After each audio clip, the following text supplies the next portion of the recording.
Clara Bennett had until the last bell stopped ringing to get out of the palace, and there were only 4 bells left.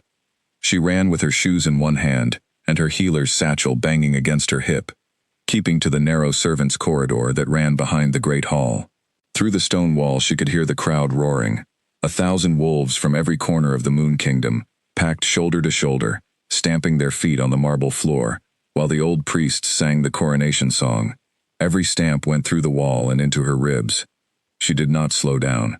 She could not afford to, because 11 hours ago, in a tower room above that same hall, Ethan Hale had held her face in both hands and told her that fate had made a mistake in her favor, and now he was standing on a platform in front of the whole kingdom, and he was going to say a woman's name, and it was not going to be hers. The 3rd bell rang. Clara reached the corner where the corridor split, and she stopped, because her body would not carry her past it. She pressed her back against the cold stone and squeezed her eyes shut, and told herself to keep moving. Her legs did not listen. Some cruel, stubborn part of her needed to hear it, needed to be certain, needed the wound to be a real wound, and not a story she had told herself in the dark. So she stayed, and she listened.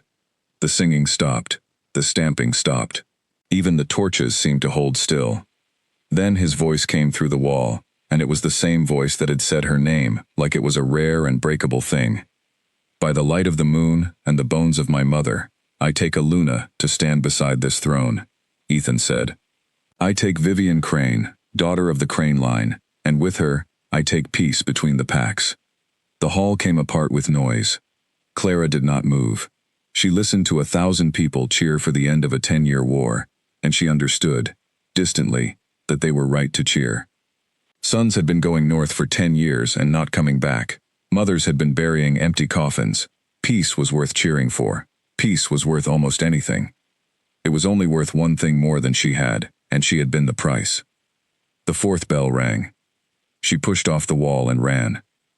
12 hours before that, she had been on her knees in the palace infirmary, grinding dried root into powder and pretending her hands were steady. Clara had come to Moonvale Hall at 19, with nothing but a dead mother's recipe book and a talent she could not explain. She was born low. Her father had been a fence mender in a border village so small it did not appear on the royal maps. In a kingdom where wolves were ranked by the strength of the beast inside them, Clara ranked near the bottom. Her wolf was small and quiet and had never once frightened anybody. But she could set a bone so clean it healed without a scar, and she could bring down a fever that 3 court physicians had given up on. And after her 4th winter in the infirmary, the head healer stopped calling her the border girl and started calling her by her name. She had met Ethan 2 years before the coronation, and she had met him because he was bleeding. He had come in at midnight through the side door with his arm wrapped in a strip of his own shirt, alone, no guards, because the crown prince of the Moon Kingdom was not supposed to lose a training bout badly enough to need stitches. Clara had been the only one awake. She had sat him down on a stool and cut the cloth away, and told him, without looking up, that he was a fool for waiting 3 hours. That was the moment. She would think about it for years afterward, and she would never be able to make it smaller than it was. The moment her fingers touched his wrist, something inside her chest turned over like a key turning in a lock. Her wolf, the small quiet one that never frightened anybody, stood up in her and howled. She knew what it meant. Every wolf knew what it meant. The moon chose pairs. It did not choose often, and it did not explain itself, and it did not care who you were, or where you were born. She looked up. He was already staring at her, gray-eyed and perfectly still, and she saw the same shock sitting behind his face. They did not say the word out loud, not that night. Not for 2 years, because there were 2 things that were also true. The first was that the Moon Kingdom had been at war with the Northern Pacts since before Ethan could hold a blade, and every peace talk in a decade had collapsed on the same rock, and the only bridge anyone could build across that rock was a marriage. The second was that Ethan's father was dying, and a dying king does not change the shape of a kingdom to make his son happy. So they lived beside each other for 2 years and did not say the word. He found reasons to be in the East Wing. She found reasons to work late. He learned that she hummed when she was concentrating, and that she hated the taste of honey, and that she had never in her life seen the sea.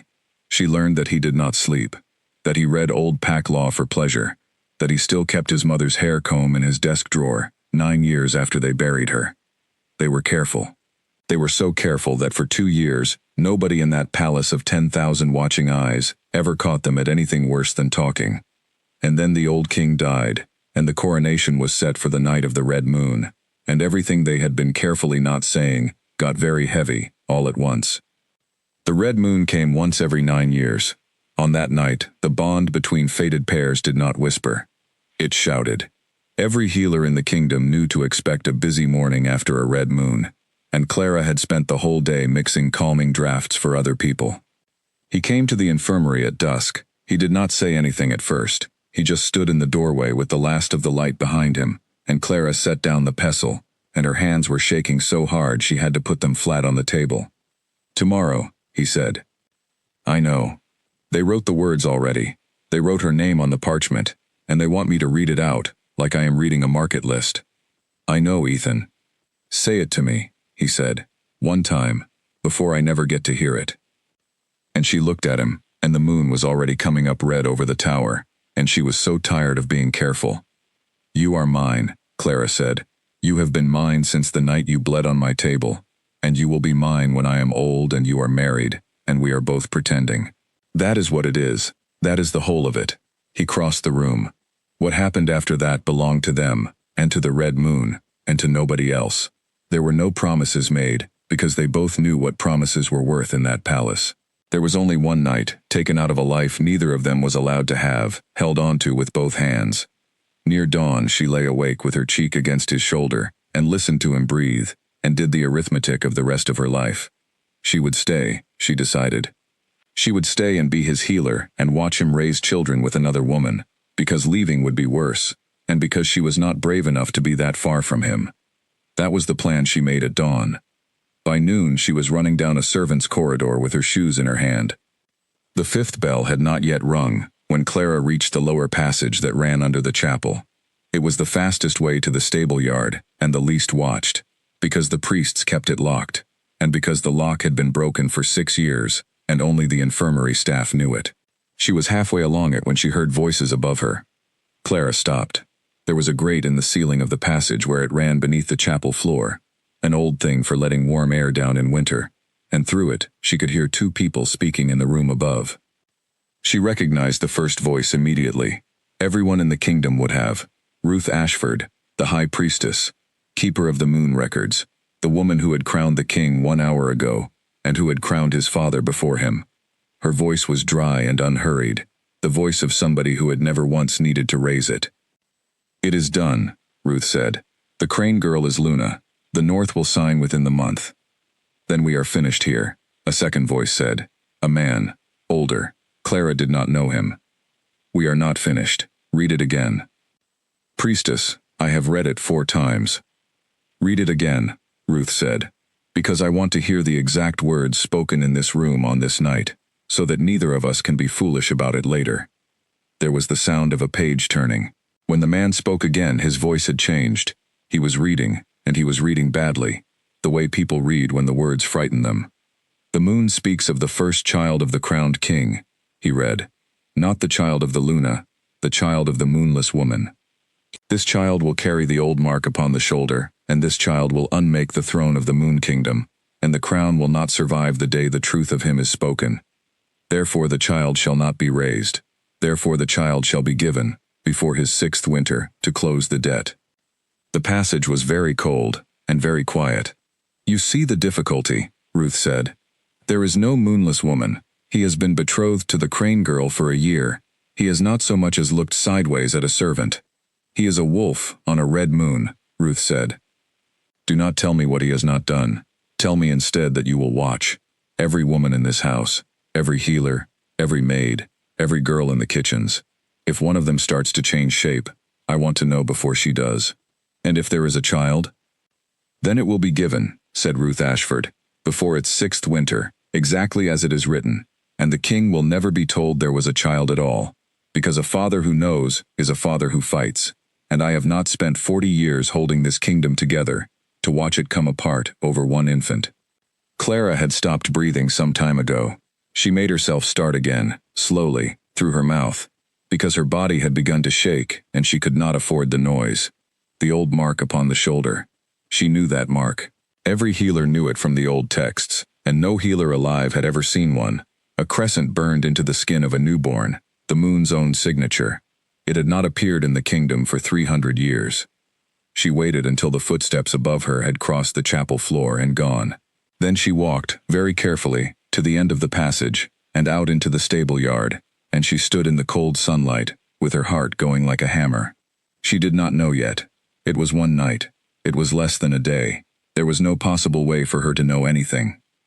But Clara Bennett had spent 9 years in that infirmary, and she had learned to trust the thing under her ribs that told her which patients would live, and that thing was speaking now, quietly and clearly, and it was not asking her opinion. She looked back once at Moonvale Hall. White stone, 7 towers, banners rolling out in the wind, the whole beautiful weight of it. Somewhere inside it, Ethan was standing at the head of a table, with a crown on his head and a stranger's hand in his. The 5th bell rang.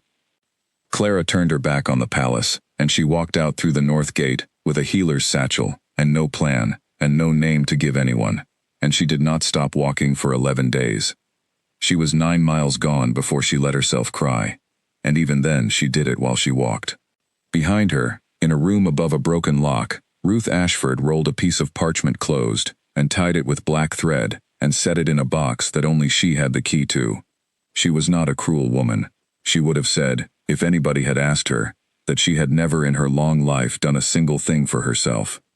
She would have said it with a completely steady face, and that was the part that should have frightened everyone.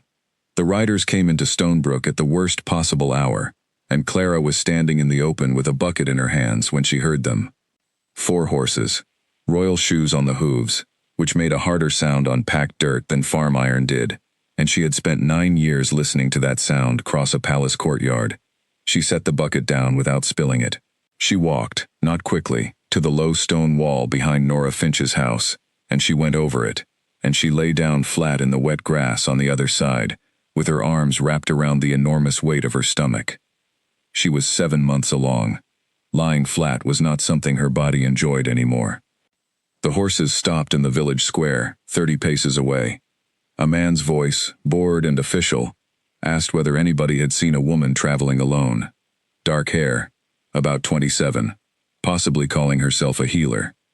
Nobody in Stonebrook said anything. That was not loyalty. Clara had been there 5 months, and had barely spoken to half of them. It was the older thing that border villages had instead of loyalty, which was a deep, patient dislike of anyone who arrived on a good horse and asked questions. There is a healer here, someone said finally. An old man's voice. Nora Finch. Been here 60 years. Blind in one eye. You want to arrest her. She is in the 3rd house, but she will make you carry her. Someone laughed. The riders did not. Clara lay in the grass with her heart slamming and her cheek in the mud, and the baby chose that exact moment to kick her hard under the ribs, and she pressed her hand flat over the place and breathed out very slowly and thought, not now, please, not now. The horses moved off 10 minutes later. She waited another hour before she moved at all. Nora Finch found her still lying there, and stood over her with her arms folded. You will catch a chill, Nora said, and then I will have to look after 2 of you. They were asking for me. They were asking for a woman who does not exist. There is no Clara Bennett here. There is my niece Anna, who came from the East after her husband died, and who is not very clever, and who says nothing to strangers. Nora put out a knotted hand. Get up, you are making the grass wet. Nora Finch was 79 years old, and had delivered more than 400 children, and she was the closest thing to a friend Clara had allowed herself in 5 months. Clara had walked north for 11 days after leaving Moonvale Hall, sleeping in barns, trading small healings for bread. She had crossed out of the settled provinces into the borderlands, where the roads gave up and the villages had no lords, and she had stopped in Stonebrook because she had run out of the strength to keep going, and because there was a house with a healer's sign on it, and no healer young enough to climb the ladder to her own loft. She had knocked. Nora had looked at her for a long moment, with her one good eye, taken in the satchel, and the good boots, and the way Clara was standing, and had said, how far along? I am not. Girl, Nora had said, I have been doing this since your mother was in short skirts. How far along? Clara had sat down on the doorstep and put her face in her hands, and that was the first time she had cried sitting still. She had not told Nora everything. She had told her that the father was a man she could not have, and that there were people who would take the child if they found it, and Nora had asked no follow-up questions at all, which Clara later understood was the greatest kindness anybody had ever done her. The winter came down hard that year. Clara worked through it. She set bones and stitched cuts, and pulled 2 men through a lung fever that should have finished them, and Stonebrook decided within 3 months that Nora's odd, quiet niece was worth keeping. In a village of 200 people, being worth keeping was the only citizenship there was. At night she lay in the loft and put both hands on her stomach, and talked to the child in a whisper. She told him about the palace, because she had decided he was a boy without any evidence at all. She told him about the herb garden on the south wall, and the way the towers went orange at sunset. She never once said his father's name out loud, not even in the dark, because she had made herself a rule about that in the first week, and she was a woman who kept rules. And every night, before she slept, she said the same thing. Nobody is going to take you. Nobody. I do not care who it is, or what they think is written down about you. You are mine. He came in the 3rd week of the coldest month, in a storm that took the roof off the grain store. It was a long berth, and a hard one. Clara had helped with dozens, and had thought she understood what she was in for, and she had understood nothing. Nora worked over her for 9 hours by the light of 2 lamps, while the wind screamed around the house, saying the same 3 or 4 calm things over and over, and near the end, Clara stopped being able to tell which of them was speaking. Then it was done, and the wind dropped as if someone had closed a door, and there was a thin, furious sound in the room that had not been there before. Nora went very still. Clara pushed herself up on her elbows. What is wrong with him? Nothing is wrong with him, Nora said, in a voice Clara had never heard her use. She brought the child over and put him in Clara's arms, and Clara looked down at her son for the first time. He was small, and red, and outraged. He had a startling amount of dark hair, and his eyes, when they opened, were not the muddy blue that all newborns have. They were pale silver, ringed with a darker gray, and they looked at her with an attention that no 8-minute-old creature should have been capable of. His eyes, Clara whispered. That is not the half of it, Nora said. Turn him. Clara turned him gently in her arms, and pulled back the cloth from his left shoulder. There, on skin newer than the morning, was a crescent, not a birthmark, not a bruise. A thin, clean curve of silver white, raised very slightly, as though it had been pressed into him by something with a great deal of care, and no hands at all. The old mark upon the shoulder. Clara heard Ruth Ashford's dry voice, as clearly as if the woman were standing in the room. Therefore the child shall not be raised. Therefore the child shall be given, before his 6th winter, to close the debt. She made a sound. She did not know what kind of sound it was. Nora sat down heavily on the stool beside the bed. For a long while neither of them said anything. The lamps burned. The baby, having made his point, went to sleep. I have delivered 406 children, Nora said at last. I have seen every kind of mark a body can make on itself. That is not one of them. I know what it is. Do you? The old woman's one eye came up. Then you know something I have only ever heard in a song. And you know what happens to marked pups, girl, because it is the same in the song and in the record and in the mouth of every priest who ever lived. Marked pups do not stay hidden. They get found. The mark wants to be seen. That is the whole point of a mark. Then we make it not be seen. That is not a thing that can be done. I am a healer, Clara said, and I am the daughter of a healer, and I have a book that has been in my family for 4 generations, and there is a page in it about wolfsbane ink that nobody has used in 80 years, because nobody had a reason to. She looked down at her son. Her voice had gone very flat and very calm, and it stayed that way. I have a reason. They did it 11 days later, when he was strong enough. Wolfsbane ink was made from the crushed stem and root, boiled down to a black syrup and cut with river silver, until it went the color of a rain cloud. It was not poison in that form, but it was not gentle either. It went under the top layer of the skin, and it dulled what lay beneath it, and in the old days it had been used to hide the pack marks of prisoners, so that they could be moved between provinces without starting a riot. It took 4 hours. Nora held him. Clara worked with a needle finer than a hair, tracing over the crescent again and again, laying the gray down in threads so thin that even she could not see them once they settled. He cried for the first hour, and then, strangely, stopped, and simply lay there, watching the ceiling, with his silver eyes, while his mother wrote a lie onto his shoulder. When it was done, the mark was gone. Not covered. Gone. The skin looked like ordinary skin, the way an ordinary child's shoulder looks. Clara washed her hands for a long time. "It will have to be redone," she said. "As he grows. Every year, maybe more. The skin stretches and the ink thins. Every year. For how long? Until it does not matter anymore." Nora made a noise in her throat that might have been agreement, or might have been something else. "And the eyes? Are you going to ink over those as well?" "Silver eyes happen, rarely, but they happen." Clara dried her hands and picked her son up and held him against her shoulder. "A mark like that has not happened in 300 years. And his name?" That was the part she had been avoiding for 11 days. A name in the Moon Kingdom was two things.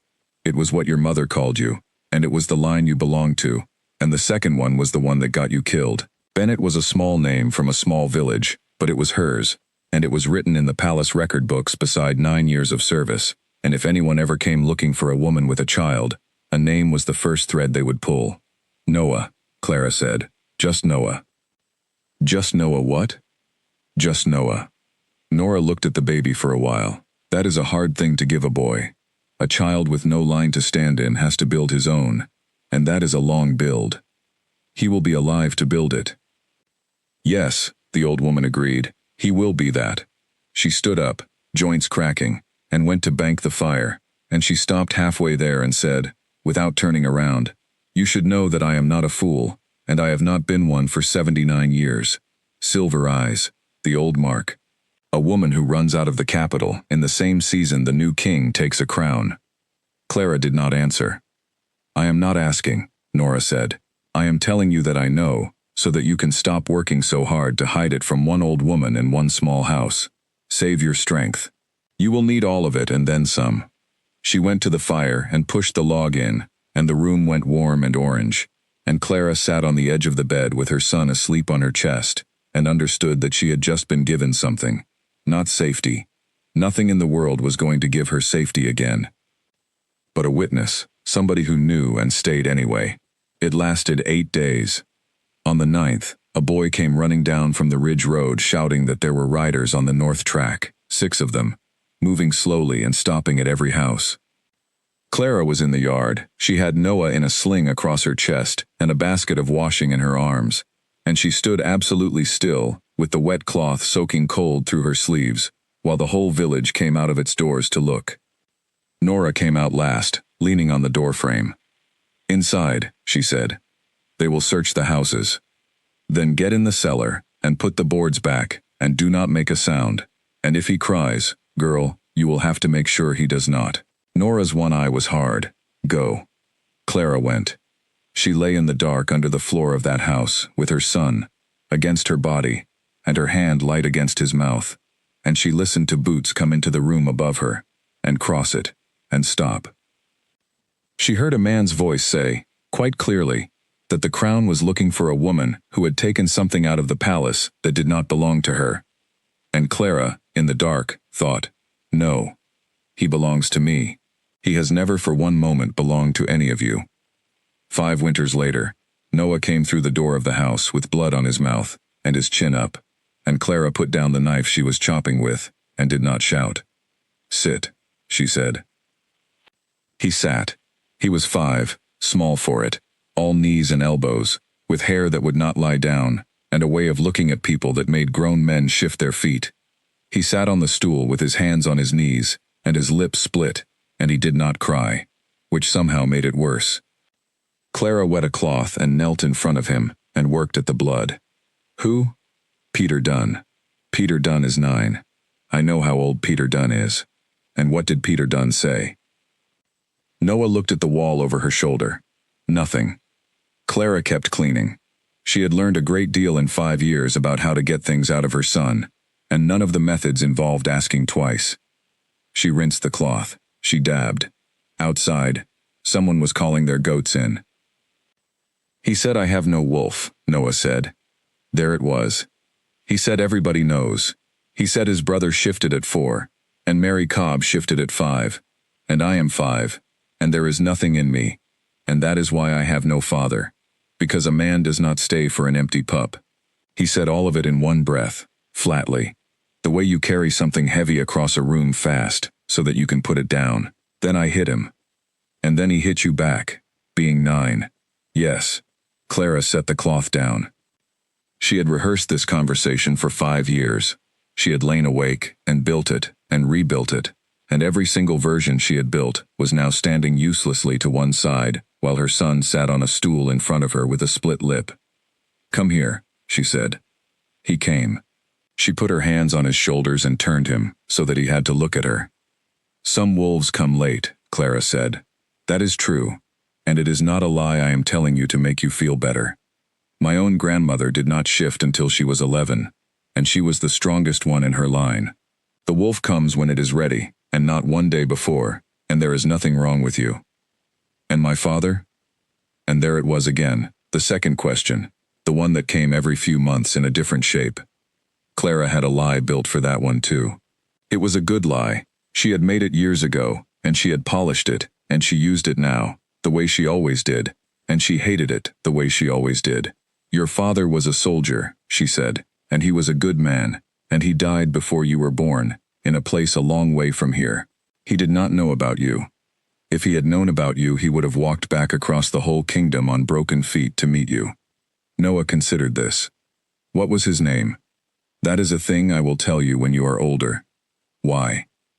"Because names are heavy," Clara said, "and you are still growing." He accepted it. He always accepted it. And one day, she knew with complete certainty, he was going to stop accepting it.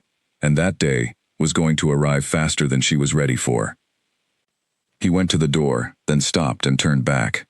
"I did not start it," he said, "but I did want to hit him. I wanted to hit him before he said anything." "I know." "Is that bad?" "It is a thing to watch," Clara said. "Not a bad thing, a thing to watch." He nodded seriously, and went out to feed the chickens. Clara sat down on the stool he had left, and stayed there for a while, with her hands hanging between her knees. 5 years. She had built a life out of nothing in 5 years, and it was a small life, and she had come to love it with a fierceness that frightened her. Nora had died in the second winter, quietly, in her sleep, which the old woman would have complained about bitterly if she had been awake for it. She had left Clara the house, the sign over the door, and a letter with 6 words in it, which read, "The boy is worth all of it." Stonebrook had a healer now, and the healer had a son, and the healer did not talk about where she came from, and after 5 years nobody asked. There were 14 villages within a day's walk, and Clara went to all of them. She had delivered 31 children. She had set more bones than she could count. She had a garden on the south side of the house, with 9 kinds of herb in it, and a low stone wall she had rebuilt herself, and she had a boy, who woke her at dawn asking questions. She redid the ink on his shoulder every autumn. He had never once asked what the gray thread of it was for. He thought it was medicine, and he had been born to a healer, and to him medicine was simply a thing that happened to a person from time to time, for reasons adults did not explain. That was the life. That was the whole of it. It was enough, and Clara knew exactly how fragile it was, and she carried the knowledge everywhere she went, like a stone in a pocket. The stone came out of her pocket on a Tuesday in early autumn. The Cobb family lived at the far end of the village, and their youngest, a girl of 3 named Ivy, had gone into a fever on the Sunday night that had not broken by Tuesday morning. Clara had been in that house for 30 hours. She had used everything she had: willow, fever root, cold cloths, 3 different drafts, and by Tuesday afternoon, Ivy Cobb had stopped moving very much, and her mother had stopped talking, and the whole house had gone into the terrible quiet that Clara had learned to recognize years ago in the palace infirmary. She knew what it meant. It meant hours. Noah had come with her, because there was nowhere else to put him, and had spent a day and a half sitting in the corner by the wood basket, doing nothing, watching. That was a thing about him she had never been able to explain. Other children fidgeted. Noah watched. At some point in the late afternoon, Clara went outside to the well, because she needed 60 seconds of not being looked at by a mother who wanted her to perform a miracle. She was gone perhaps 2 minutes. When she came back in, there was a light in the room. It was not lamplight. It was not firelight. It was a pale silver, low and steady, and it was coming from her son's 2 hands, which were laid flat on the chest of a dying 3-year-old. Clara stopped in the doorway, and the bucket went out of her fingers and hit the floor.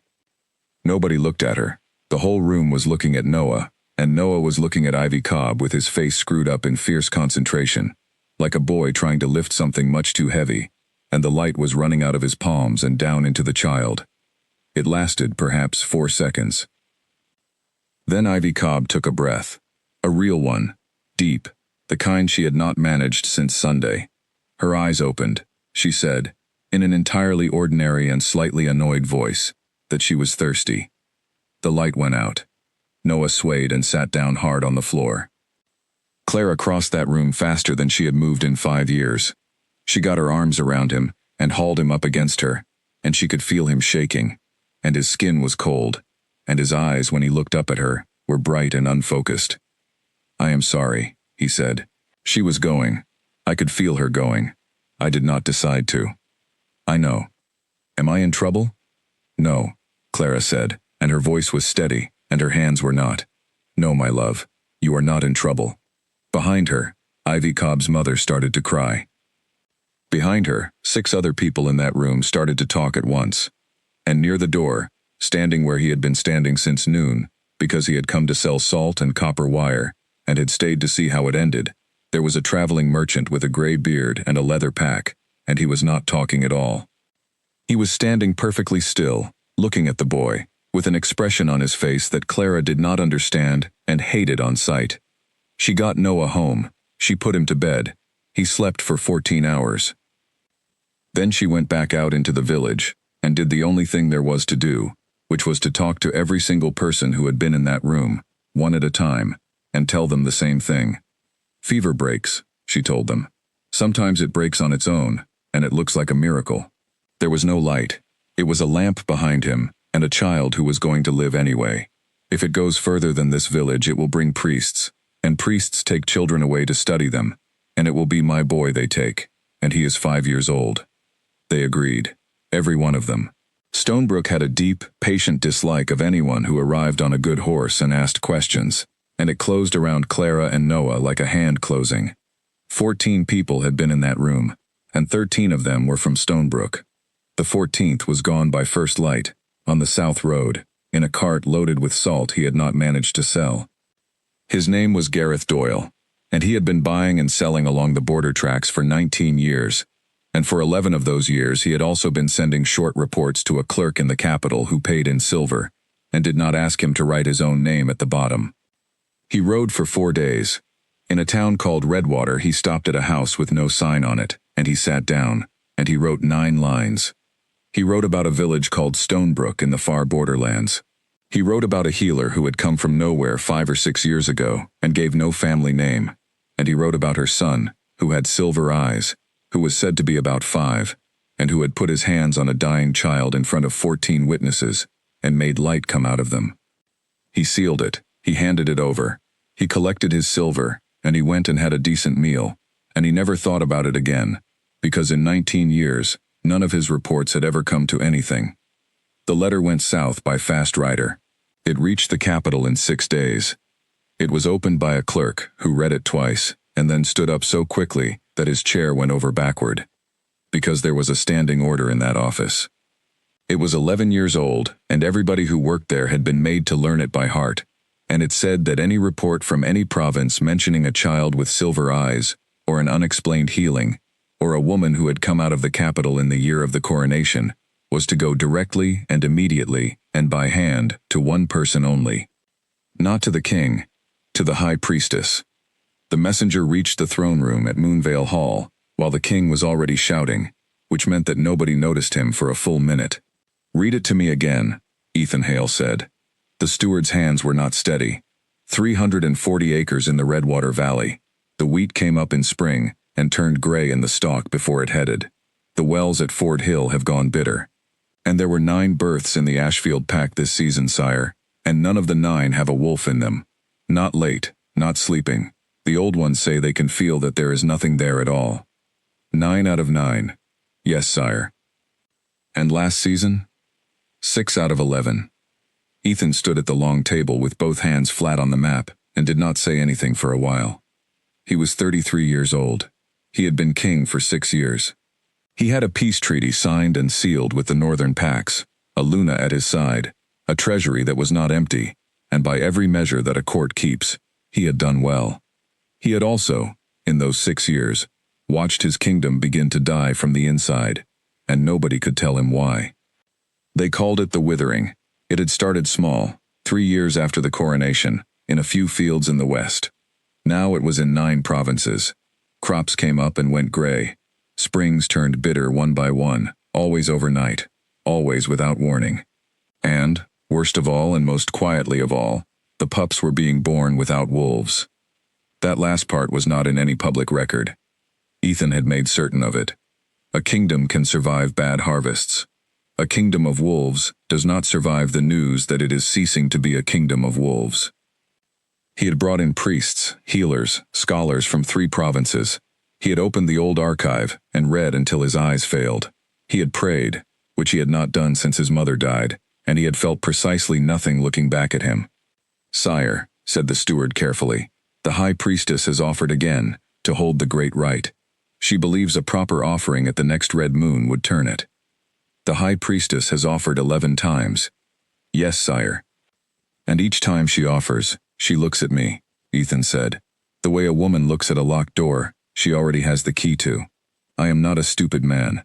I have simply been too busy to be curious." He straightened up from the map. "I am going out."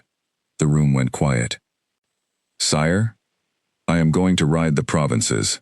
Myself, all 9.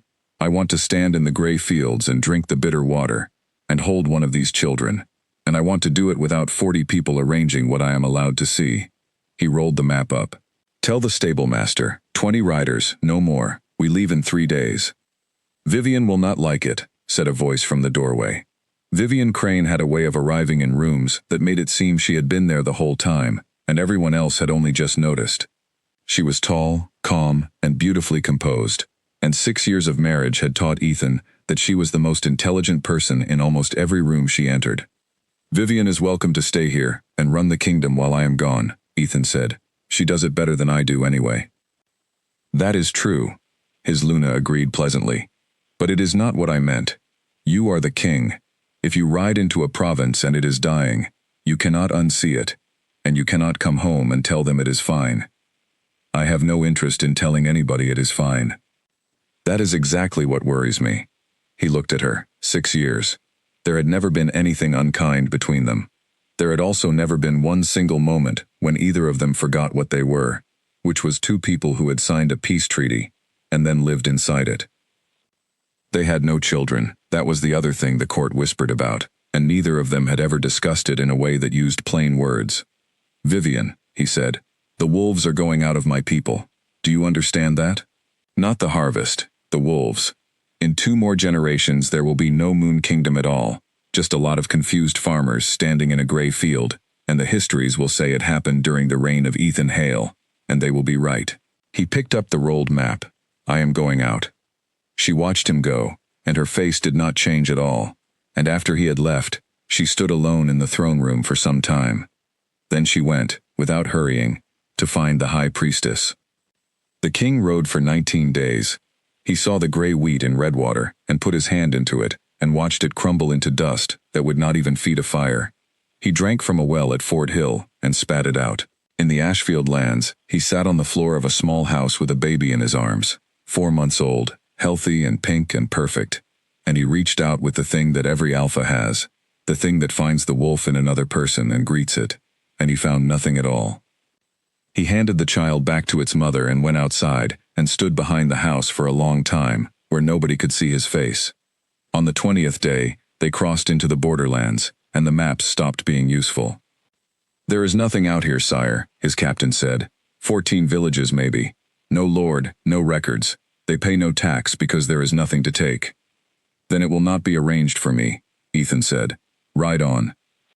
They came into Stonebrook a little after noon on a bright cold day, 20 riders on good horses, and the whole village came out to see. because it had never in living memory happened before. Clara was in the garden. She heard the horses. She had been hearing horses in her sleep for 6 years, and her body was moving before her mind had finished the thought. She went through the back door, took Noah by the wrist from where he was drawing shapes in the ash by the fire, and had the cellar boards up in 9 seconds. Down. Mother, what is it? What did I do? You did nothing. Down. Now. She went down after him, and pulled the boards over, and sat in the dark with her arm around him, and she felt him breathing fast against her side, and she made herself count. Above them, in the square, the king of the Moon Kingdom was climbing off his horse. Ethan had done the same thing in 30 villages by then, and he had a way of doing it. He did not sit up on the horse and speak down. He got off, and he walked into the middle of them, and he asked simple questions, and waited for the answers. Your wells, he said. Any of them turned bitter? An old man said the north well had gone the previous autumn, and they had capped it. Your fields. A woman said the barley had been thin 2 years, and gray 1. Your children, Ethan said. How many born in the last 3 years? There was a pause. 4, someone said. And how many with a wolf in them? A longer pause. Stonebrook was a suspicious place with a deep dislike of men on good horses. But there is a thing that happens when a king asks a plain question with his hat in his hand, and it happened then. 1, the woman said. Just the marsh boy. The other 3, there is nothing. We did not know it was happening anywhere else. We thought it was us. We thought we had done something. Ethan closed his eyes briefly. You have done nothing, he said. It is happening in 9 provinces. You are not being punished. You are being taken from, and I do not yet know by what, and I am going to find out. He looked around at them. Is that your healer's house? That one. Nora Finch's old place. And your healer is where? Out, said the old man, without a flicker. Gone east to a birth. 2 days at least. And that was when it happened. Ethan Hale stopped in the middle of the square with his mouth half open on the next question, and everything else in the world went away.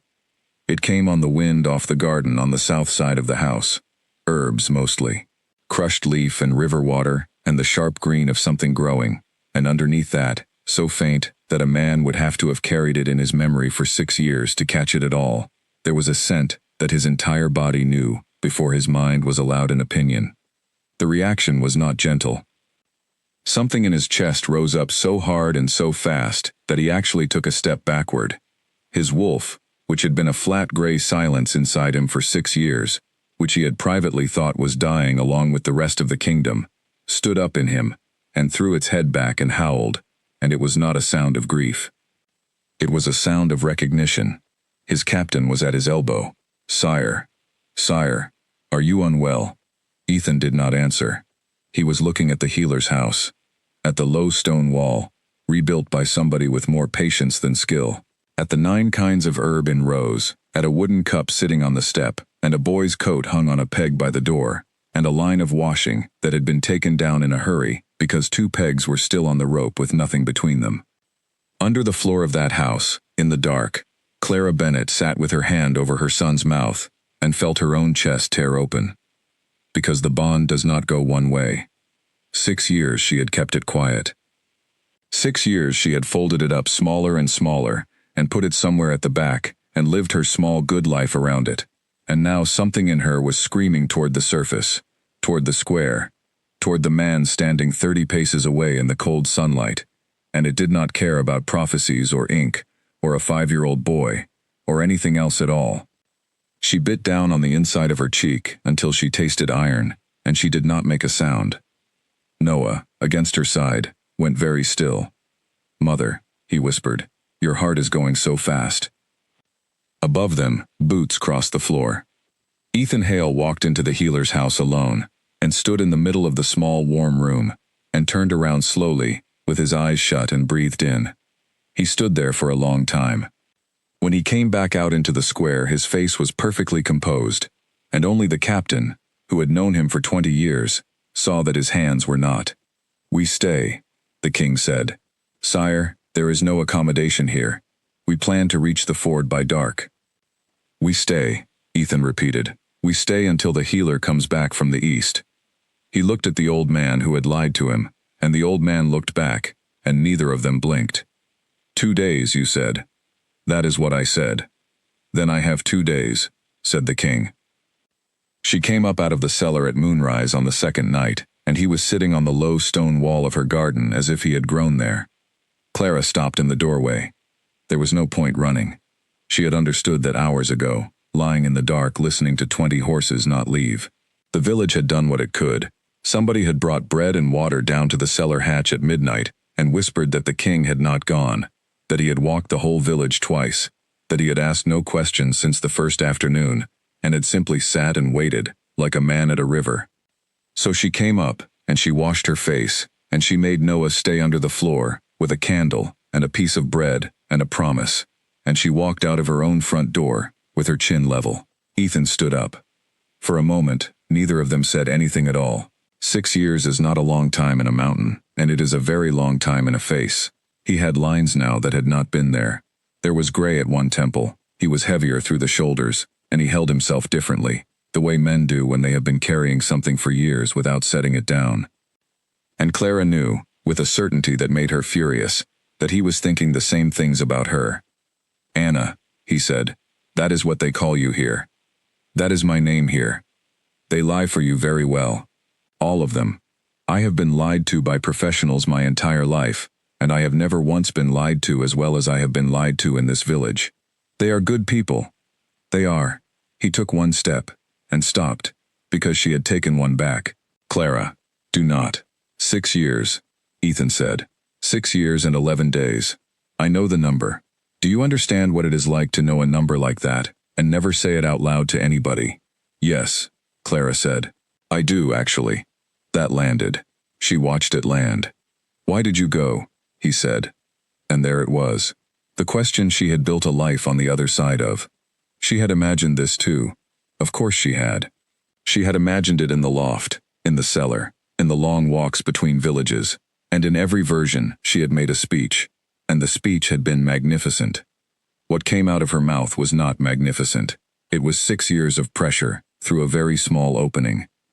You stood on a platform, Clara said, in front of 1,000 wolves, in front of every alpha in the kingdom, in front of the priests, in front of the whole record of this country, and you said her name. You said it 11 hours after you held my face in your hands, and told me the moon does not make mistakes. 11 hours, Ethan. Do you know what I was doing when you said it? I was standing in a corridor with my shoes in my hand. Clara, so you are asking me why I left, and I will tell you plainly. Because I have had 6 years to work out the honest answer, and it is not a good speech, it is only true. She had not raised her voice. That was somehow worse. There was nothing left in that palace for me to stay for. You had made a choice, and it was probably the right choice, and I do not even blame you for it anymore. But you do not get to make it, and then be surprised that I stopped standing in the place where you left me. The wind moved through the herb rows. It was not a choice, he said quietly. It was your mouth, your voice, your hand. Yes. He looked at the ground. It was all of those. And I have thought about that morning every single day since, and I have never once been able to explain to myself why I did it so easily. Easily. That is the word. He looked up. That is what I cannot get past. I remember being at war with myself for a year over that treaty. I remember hating it, and then the coronation, and the red moon, and you, and then, the next morning I stood up and read her name off a page like a man reading a market list, and I felt nothing at all. I have gone back to that morning 10,000 times, Clara, and every time I get to it, there is a place in it that is smooth. Like a wall, with no door in it. He shook his head slowly. I have never told anybody that. Something cold went down Clara's back. Before she could speak, the door of the house opened behind her. Mother, Noah said. The candle went out. Everything stopped. Clara turned so fast she nearly went over. Her son stood in the doorway in his nightshirt with his hair standing up on one side and his silver eyes squinting against the moon. She got between them without deciding to. It was pure body, no thought in it anywhere. Ethan Hale looked at the boy over her shoulder. Clara watched him do it. She watched him take in the height, the age, the hair, and she saw the arithmetic start behind his eyes, and she felt the ground going out from under her whole life. And then she watched something else happen. which was that the arithmetic stopped. Because Ethan reached out with the thing that every alpha has, the thing that finds the wolf in another person and greets it. He had done it 1,000 times in 20 villages. He had done it 4 days earlier to a baby in Ashfield. And from the boy standing in the doorway, he got exactly what he had gotten from the baby in Ashfield. Nothing. A flat, quiet, ordinary human nothing. No wolf, no spark, no answering pull. The Wolfsbane ink, laid down under the skin of a shoulder every autumn, for 5 years, by a woman who had been very, very careful, sat between the boy and the world, like a closed shutter. The king's face did something complicated. "You have a son," he said. "I have a son, and he is one of them, one of the children with nothing in him." Clara opened her mouth to say yes, and could not do it. It was too big a lie to say in front of the boy himself, so she said, "Lee too." Instead, "He has not shifted." "How old?" "5. Ethan crouched down. He did it slowly, the way you do around a strange dog. And he was a large man, and he made himself smaller, until he was looking up at the boy, instead of down. "What is your name?" "Noah." "Noah what?" "Just Noah." Something crossed the king's face, and was gone. "Noah," he said, "do you know who I am?" "You are the king." Noah scratched his nose. "You are shorter than they said." Behind him, at the wall, the captain made a strangled noise. Ethan laughed. It came out of him unguarded and surprised, and Clara had not heard that laugh in 6 years, and it went through her like a blade going in cleanly. "That is fair," the king said. "That is entirely fair." He stood up. "Go back to bed, Noah. Your mother and I are talking about dull grown-up business, and there is nothing in it worth staying up for." Noah looked at his mother, checking. She nodded. He went, and Ethan turned back to Clara, and the laugh was gone out of his face entirely, and what was left was 6 years old, and very tired. "His father," he said, "is not a subject." "Clara." "It is not a subject," she said, "and you have no right to it, and if you press me on it, I will walk into that house and shut the door, and you can arrest me for it if you like." He looked at her for a long moment. "No," he said at last, "I am not going to press you." He said it because he had counted, and the arithmetic said the boy was born too late by 3 or 4 months to be his, if you counted from the red moon, which he did, because he had counted from the red moon every day for 6 years. He said it because the boy had no wolf in him, and Ethan Hale had never in his life heard of an alpha's son with no wolf in him. He said it because a very old and very careful woman in a small border house had understood, once, exactly how a hunted child could be hidden, and had understood that the best hiding place is inside somebody else's certainty.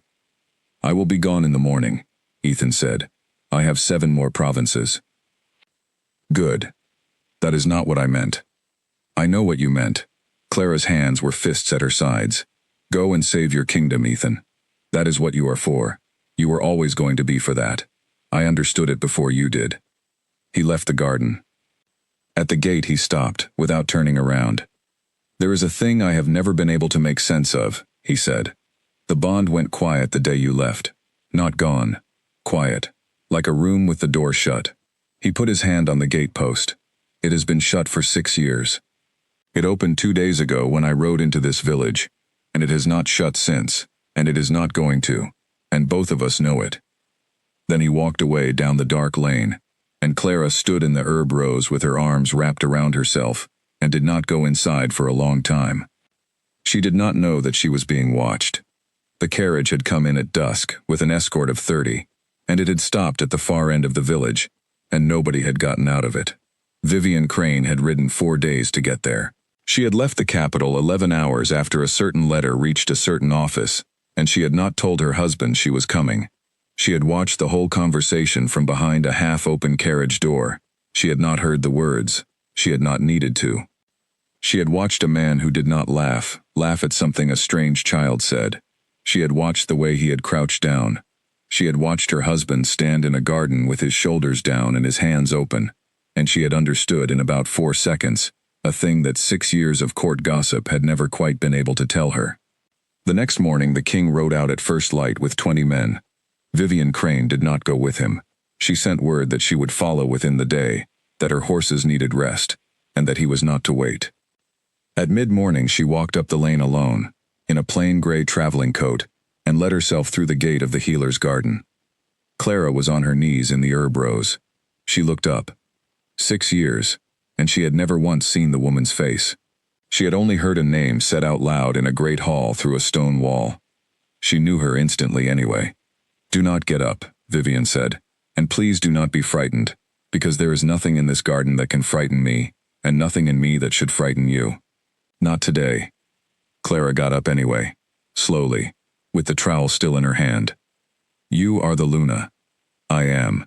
Vivian looked around the small garden with what seemed to be honest interest. "You have made something nice here.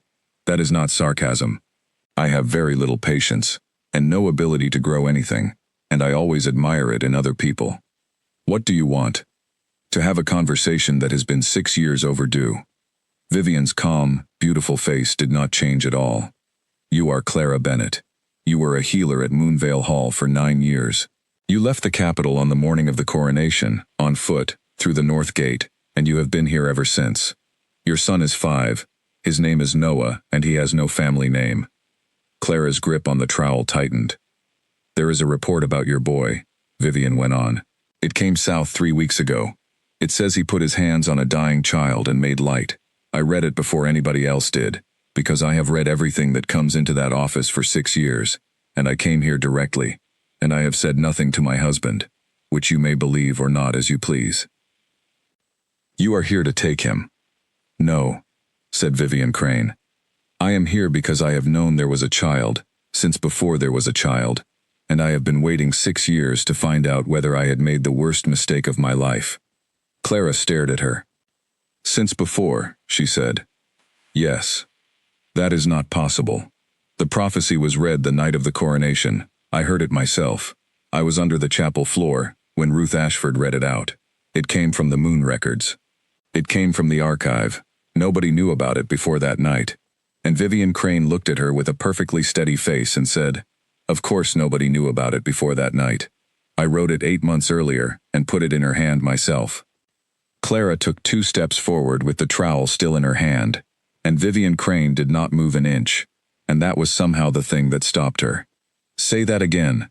"I wrote it," Vivian said, 8 months before the coronation. I sat at a desk in my father's house, and I wrote 9 lines in the old style, and I aged the paper with tea and lamp smoke, because I had read that this was how it was done, and I carried it to Ruth Ashford and told her I had found it among my grandmother's things, and that it had frightened me. She said all of it evenly, without any obvious shame, like a woman reading out a debt she fully intended to pay. It was the most careful piece of work I have ever done. I was 24. Why? "Because I was going to be Luna," Vivian said, "and I knew perfectly well that the man I was going to marry did not want me, and I had spent a year watching him find reasons to be in the east wing of a palace with no business in it. I did not know your name. I did not need your name. I only needed there to be no first child that was not mine. You wrote a death sentence for a baby that did not exist. I wrote a warning," Vivian said. "There is a difference, and I am going to explain it to you, and then you may decide whether the difference matters. What I wrote said that the first child of the crowned king by a moonless woman would unmake the throne, and that the child must never be permitted to sit on it. That is all. 9 lines. Every one of them designed to make sure that no bastard child would ever be named heir over mine." She paused. "I never wrote a single word about the child being given to anybody. I never wrote a word about a debt. I never wrote a word about the mark on the shoulder." The garden was very quiet. "But you heard those words," Vivian said. "You said so.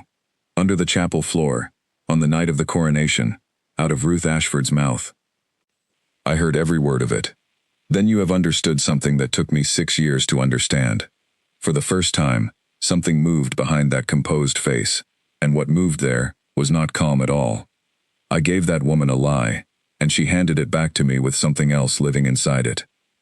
She added lines I never wrote, and she has been waiting ever since, very patiently, for a child to appear, so that she could produce them." Clara sat down slowly on the low stone wall. "Why?" she said. "What does she want with him?" "I do not know," Vivian said. "That is the entire reason I am standing in your garden. I have spent 6 years married to a good man I lied my way to, running a kingdom that is dying under my hands, And every time I have gone to that woman with a question about the withering, she has told me that the moon is displeased and that a great rite would settle it. 11 times. And the 12th time I asked her what exactly the rite would require, she looked at me the way a butcher looks at a hanging side of beef, and said, "When the time comes, we will have what we need." Clara put both hands over her mouth. "So no," Vivian Crane said. "I am not here to take your son. I am here because I put the first stone on his neck when he was not even a possibility, and because I have finally understood who else has been piling them up, and because there is a thing I want more than I want my crown, and that thing is to be able to look at myself again." You could go to Ethan. With what? A confession that I forged the document that got me my marriage? Vivian smiled without any pleasure. He would set me aside inside an hour. He would be right to. And then Ruth Ashford would still be standing in that chapel with a box only she has the key to, and she would simply wait me out. She has waited out 3 kings. Healer. She will not be undone by a disgraced woman with a guilty conscience. Then what do you want from me? Time, Vivian said. Take the boy east tonight. Not the road, the ridge. There is a crossing at Fort Hill that the royal maps do not have, because I have personally kept it off them for 4 years. I will go back to the capital, and I will start pulling that woman's records apart from underneath, quietly, and when I have something that a court will believe, I will find you. She reached into her coat and put a folded paper on the wall. That is the crossing, and a name at the other end who will not ask questions. Clara looked at the paper and did not touch it. Why should I believe one word of this? You should not, Vivian said. You should believe the Ridge Road and nothing else. Go tonight. She walked back down the lane without looking back. Clara did not go that night. She would think about that for the rest of her life, and she would never entirely forgive herself, although Noah would tell her many years later that there had been nothing to forgive, because the only reason she stayed was that a woman in the next village had gone into a hard labor at 4 in the afternoon, and there was no one else within 20 miles who could turn a child that was lying wrong. Clara Bennett was a healer before she was anything else. She had been one at 19, and she was one at 33. And when a boy came running up the lane with his cap in his hands, she went, and she took Noah with her, and she came back at midnight with a living mother and a living daughter, and mud to her knees. They came an hour before dawn. Not soldiers. That was the first thing Clara understood, and understanding it cost her the 2 seconds that might have mattered. Soldiers wore the moon and antler of the crown. These men wore plain gray, and they carried no banner. And they came into Stonebrook from 3 sides at once with the coordination of people who had done this before in other villages. The Order of the Watch had existed for 400 years. It was a handful of quiet men attached to the chapel, whose formal duty was the protection of the moon records. Most people in the kingdom did not know it existed at all. Clara woke because the dogs stopped barking. She was out of bed before she was awake. She had Noah's arm in one hand and her satchel in the other, and she was at the back door when the front one came off its hinges. She got him over the garden wall. She got him 9 steps up the slope behind the house. Then there was a man in front of her in the dark, and he did not draw a weapon, and he did not touch her at all. He simply put himself in the space where she wanted to be, and said, in an almost apologetic voice, "Do not run, mistress. It goes worse if you run." Clara went at him with everything she had, and she was a healer with a satchel, and he was a trained man, and it lasted perhaps 4 seconds. They took Noah out of her arms. She would remember the sound he made. She would remember it in her sleep for years. He did not scream in fear. He screamed for her, over and over, one word, and every time he said it she got a little further off the ground and a little further away from him. Behind them, houses were burning. That part had not been ordered and would never be explained. A lamp, a thatch roof, a dry autumn, and men moving fast through small rooms. Stonebrook lost 11 houses that night, and the whole village turned out with buckets in their nightclothes, and it was in the middle of that, in the smoke and the shouting, that old Samuel Ward walked out into the lane in front of a horse, and took hold of its bridle with both hands, and would not let go. He was 81 years old. He had lied to a king in that square 4 days earlier, without blinking. "You are not taking a child out of my village," he said. He was still holding the bridle when the horse went through him, and the horse did not stop, and Samuel Ward died on the road in front of his own door with his hands still closed. Clara reached him a minute later. She was a healer. She got her hands on him, and she knew inside 3 seconds, the way she had always known, and she stayed anyway. He was still able to speak, barely. "Girl," he said. "Do not talk. Listen." His hand came up and closed on her wrist with astonishing strength. 61 years ago, I was a boy. I was in the capital, working the stone yards, when they buried the old Luna, the king's mother, Anne Hale. "Samuel, please." "There was a healer," the old man said, "in the yard, drunk, crying, said she had been made to write a lung fever on the record, and it was not a lung fever. It was not. She had seen the woman 2 days before, and she was strong as a horse." His grip tightened. "They took him away that night, and I never saw him again, and I have never said it out loud in 61 years, because I was a boy, and I was frightened, and it was not my business." Clara went cold all the way through. "I am telling you," Samuel Ward said, "because they have taken your boy, and you are going to go after him, and when you get there, you should know that this is not the first time that Chapel has decided what a person dies of." Then he stopped talking, and after a little while Clara let go of his wrist and closed his hand and stood up. The fires burned down toward morning. Stonebrook stood in the wet ash and counted itself. 11 houses, 1 man, and a boy of 5 taken south under a plain gray cloak with no banner over him. Clara went into what was left of Nora Finch's house. The roof was half gone. The garden had been trampled to mud. She found her satchel where she had dropped it in the lane. She found her mother's book, scorched along one edge, under the fallen shelf. She found, on the low stone wall, still folded, still exactly where it had been left, a paper with a river crossing marked on it and a name at the other end. She looked at it for a long moment. Then she put it in the fire. There was no more east. There was no more Ridge Road and no more small good life, and no more careful woman with a garden. There was one direction now, and it was south, and it went 400 miles, and it ended at a white stone hall with 7 towers, where a boy with a crescent under his skin was being kept for a rite. Clara Bennett took her satchel and her mother's book and 2 loaves of bread that the village put into her hands without being asked, and she walked out through the burned gate of Stonebrook at first light. Somebody called after her to wait for a cart.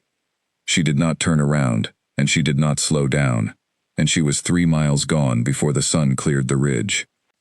26 days later, a woman with a gray shawl over her hair stood in the hiring line at the east gate of Moonvale Hall and told a bored clerk that her name was Anna Wynne, that she had come down from the Redwater Valley because the fields had failed, and that she could stitch a wound and did not mind emptying anything.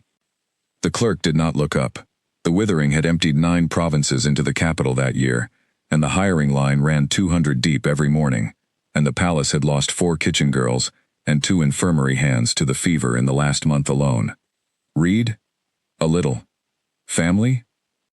None living. He wrote 3 words on a slate and pointed her at the west arch with the end of his pen, and that was how Clara Bennett walked back into the palace she had run out of 6 years and 190 days before. She had walked 400 miles in 26 days. She had traded work for food at 11 villages and slept in 7 barns and lost a great deal of weight. She had also, on the road, done a thing she had never done before in her life, which was to stop being careful and start being clever, and there was a difference, and the difference was that careful people hide and clever people arrive. Her plan had exactly 2 steps in it. Step 1 was to get inside. Step 2 was to find her son. Step 1 took 9 minutes. Step 2 took 11 days. She worked in the lower infirmary. It was the same long, low room she had scrubbed at 19, with the same bad window and the same smell of boiled linen, and not one person in it recognized her, because the head healer she had worked under was 5 years dead, and because nobody in a palace ever looks twice at a thin woman in a gray shawl carrying a basin. She kept her head down and her hands busy, and she listened. Palaces run on talk. She had forgotten how much. In 11 days she learned that the king had come back from the provinces a changed man, and had not been seen at a feast since, that he and the Luna had had some kind of falling out that nobody could name, that the high priestess had ordered the great chapel closed for cleaning 3 weeks early, and that the red moon was coming in 19 days.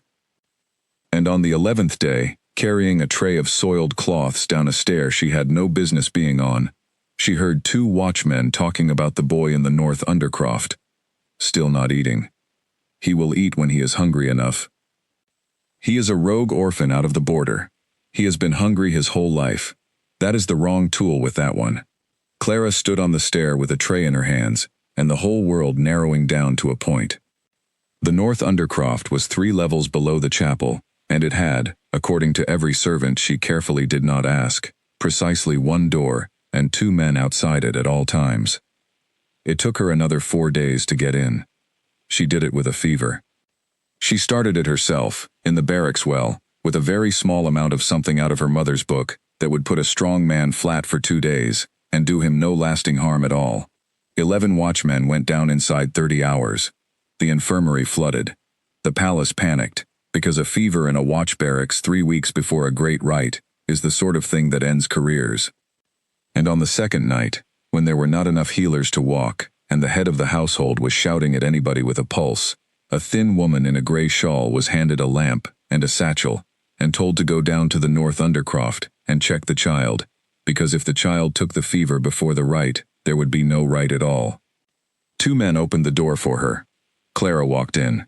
He was sitting against the far wall with his knees up, and he had gotten thinner, and there was a bruise on his cheekbone that had gone yellow at the edges, and he was 5 years old, and he was in a stone room 3 levels under the ground. He looked up. Clara put a finger against her lips before he could make a sound, and she watched her son swallow the biggest thing he would ever swallow in his life and stay silent. She crossed the room and knelt down and made a great show of taking his wrist and counting. "Are you hurt anywhere?" she said, in a flat professional voice, loud enough for the door. "No." "Have you eaten today?" "No." "You will eat tomorrow," Clara said. "You will eat everything they bring you, and you will not argue, and you will get strong. Do you understand me?" His chin shook. He nodded. She checked his eyes and his throat, and then, very naturally, she pulled the collar of his shirt back from his left shoulder and held the lamp up. And her heart stopped. The ink was going. It was not gone, but the fine gray threads she had laid down every autumn for 5 years had begun to fade at the outer edge, and underneath them, faint as breath on cold glass, the curve of the crescent was starting to come back. Clara had spent 5 years assuming that ink faded with time and skin. She had never once considered what it might do inside a building whose foundations, floors, and altar had been quarried entirely out of the white moonstone of the northern hills, because in 6 years working in the upper infirmary, she had never had a reason to think about it. Wolfsbane is a plant, moonstone is not. She let the collar go. 11 days, she said quietly, maybe 14. My love, listen to me. There is a thing on your shoulder, and it is coming out, and when it does, everything changes at once. So you have to do exactly what I say, and nothing else. Mother, are they going to hurt me? No, Clara said, because I am going to burn this entire place to the ground before that happens. She smoothed his hair back.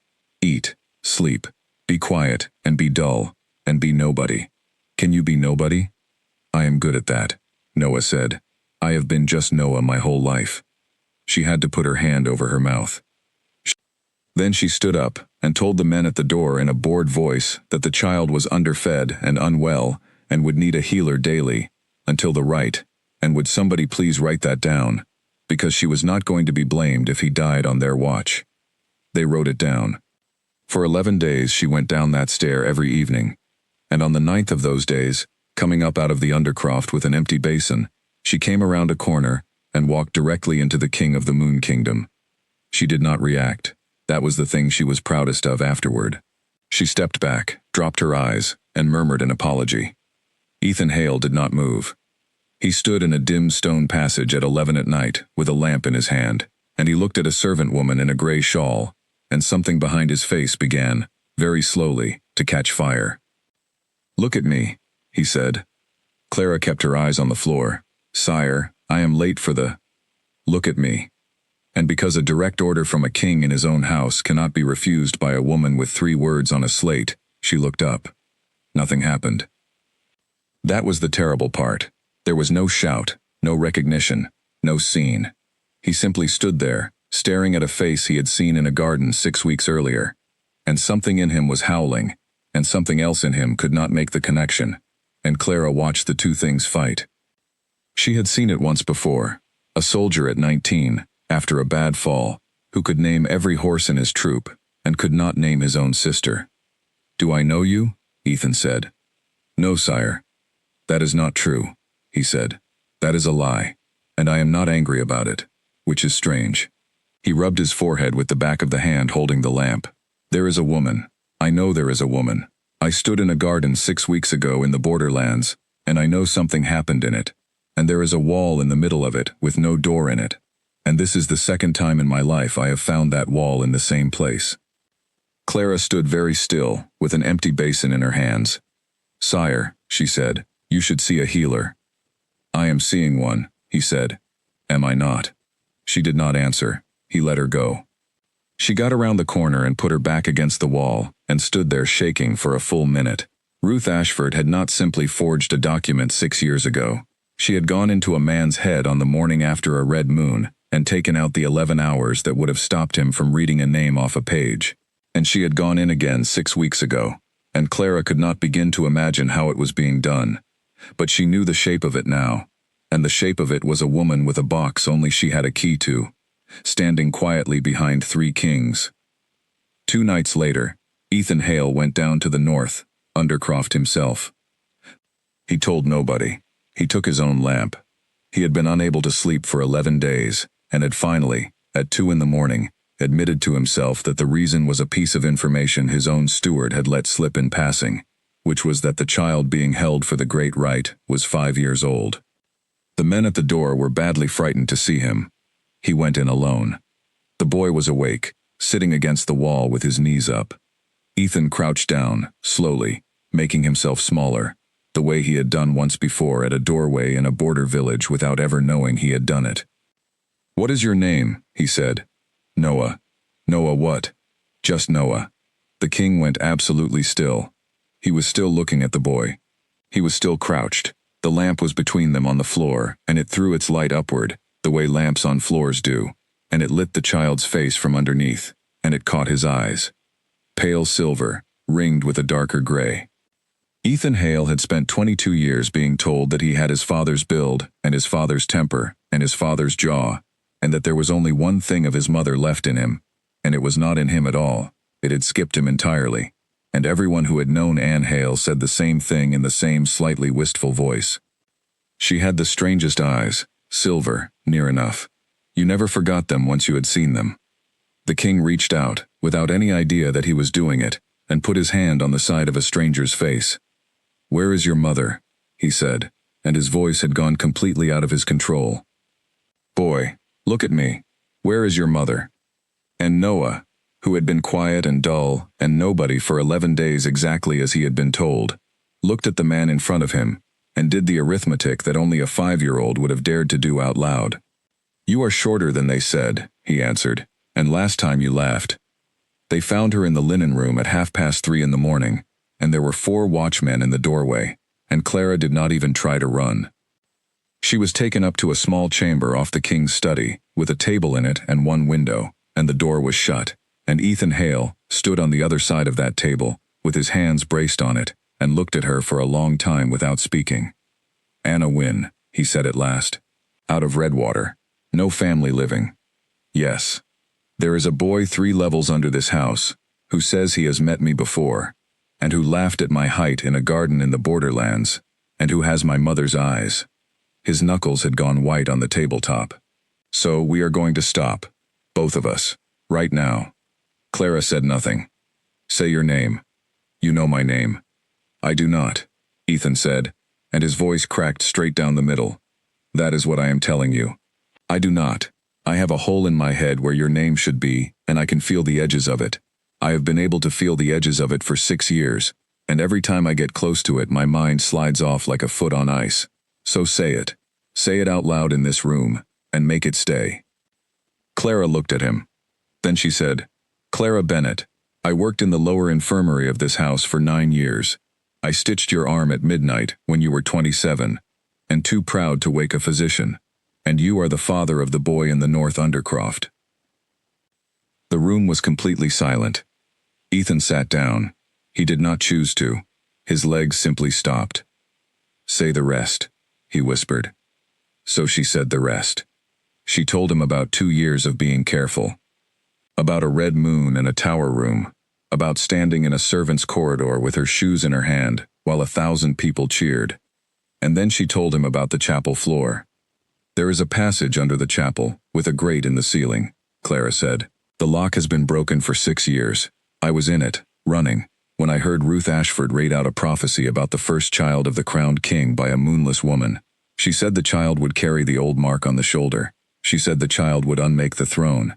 And she said that the child was not to be raised, that it was to be given before its 6th winter to close the debt, and that you were never to be told there had been a child at all, because a father who knows is a father who fights." Ethan's head came up. "To close the debt," Clara said. "Those were her exact words, and I have carried them for 6 years, and I am going to be very plain with you now, because you asked. People are going to want a grand reason why I hid your son from you. There is not one. There is only one reason, and it is small enough to say in a single breath." She put both hands flat on the table. "I did not know what the debt was, or who it was owed to, or whether you had made it yourself, and I could not risk finding out with my child in the room. You thought I would give him up." "I thought you had already given something up," Clara said. "On the morning you read a stranger's name off a page like it was a market list. I did not know how much you had signed away that week, Ethan. Neither did you. That was the whole of it." He stared at the table. "There is no debt," he said. "There is no debt. The treaty with the North is 4 pages long, and I have read it 1,100 times. There is no clause about a child in it. There has never been one. I would have known. Would you?" He opened his mouth. He did not answer. The door opened. Vivian Crane came in without knocking, which nobody in that palace had done in 6 years, and she was carrying a flat wooden box, and her hands were filthy with old dust. She set the box on the table. "Do not send me out," she said. "Whatever you were about to say to me, husband, you may say it in an hour, and I will not defend myself. But look at this first." She opened the box. Inside, there was a single sheet of heavy parchment, folded once, and a second smaller sheet clipped to it. "Where did you get this?" Ethan said. "The lower archive. There are 900 boxes down there, and every one of them is listed in a ledger, and I have been reading that ledger every night for 6 weeks." Vivian's voice was very level and very tired. "Box 406 is listed as containing the Treaty of the North, 4 pages, 1 seal.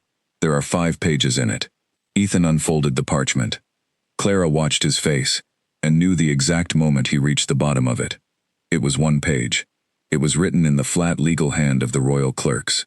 It was titled "The Surety of the Silver Vow," and it said, in 11 lines of the plainest language in the world, that in order to secure the good faith of the crown of the Moon Kingdom in perpetuity, the first child born of the king's body should be given into the keeping of the Northern Pax upon reaching its 6th year, and there held as surety, and that this vow, once sealed, could be dissolved only by the ending of the crown that made it.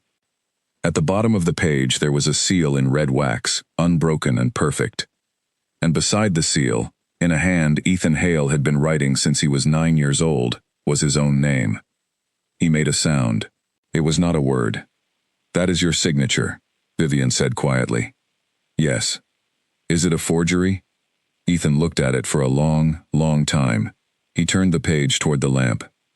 He looked at the way the E was made, and the way the pen had lifted between the 2 words, and the small hook on the final letter that he had put there, at 11 years old, to make his name look more like his father's. "No," he said, "that is my hand. Nobody alive could do that. That is my hand, and that is the Great Seal, and I do not remember signing it. I do not remember it. I have never in my life seen this page." "There is a date on the reverse," Vivian said. He turned it over. The date was the morning of the coronation.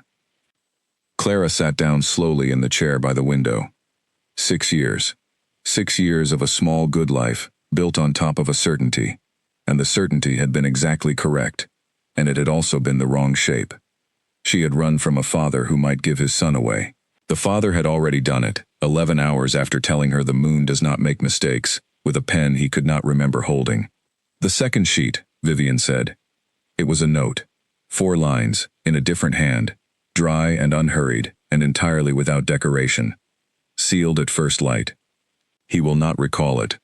Keep the 5th page separate from the 4, and enter it as 4 in the ledger. The North are not to be told there is a surety, until the surety exists. There was no signature. There did not need to be one. She wrote the treaty, Ethan said. His voice had gone strange and flat. She wrote every draft. She sat at my elbow for a year. She put pages in front of me for a year, and I signed hundreds of them. And on the morning of my coronation, with a red moon still going out of my blood, she put one more in front of me, and then took it back out of you, Clara said. Can that be done? Yes, said Clara Bennett, and I have wondered for 11 days how, and this afternoon I stopped wondering, because I finally read the ingredient list of a thing that every person in this palace has drunk 1,000 times. She looked up.